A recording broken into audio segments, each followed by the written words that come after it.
4 দিনে শেষ হলো শিশু রামিসা ধর্ষণ ও হত্যা মামলার বিচার কাজ। রায় দেয়া হবে রোববার।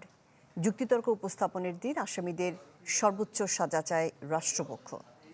তবে মাদকাসক্ত বিবেচনায় সোহেল রানার যাবজ্জীবনের আর্জি করেন স্টেট ডিফেন্স।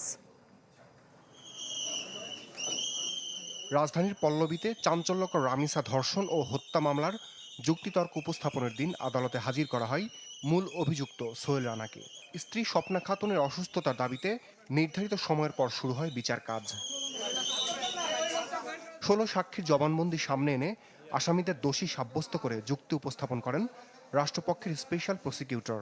ঘটনার দিন ভোর 6টার পর ওই ফ্ল্যাটে সোহেল ও স্বপ্না ছাড়া আর কারো না থাকা, জানালা ভেঙে পালানোর প্রত্যক্ষদর্শী, আসামির দায় স্বীকার করে ক্ষমা চাওয়া সহ সোহেল রানার অপরাধ প্রমাণে তুলে ধরেন যুক্তি। দুজনেরই সর্বোচ্চ সাজার আবেদন করে রাষ্ট্রপক্ষ। তবে সোহেল রানাকে মাদকাসক্ত দাবি করে যাবজ্জীবন সাজা চান রাষ্ট্রনিযুক্ত আসামি পক্ষের আইনজীবী। দাবি করেন হত্যায় ব্যবহৃত চাকুর ফরেনসিক করা হয়নি। এছাড়া ধর্ষণ, হত্যা ও আসামিকে পালিয়ে যেতে সহায়তার করা স্বপ্নার দায় না থাকার পক্ষে যুক্তি তুলে ধরা হয়, যদিও সেই যুক্তির খণ্ডন করেন রাষ্ট্রপক্ষ। 1 নম্বর আসামি ভিকটিম রামিসা আক্তারকে ধর্ষণ ও হত্যা করেছেন, তার প্রমাণ আমরা দেখিয়েছি সাক্ষ্যের মাধ্যমে।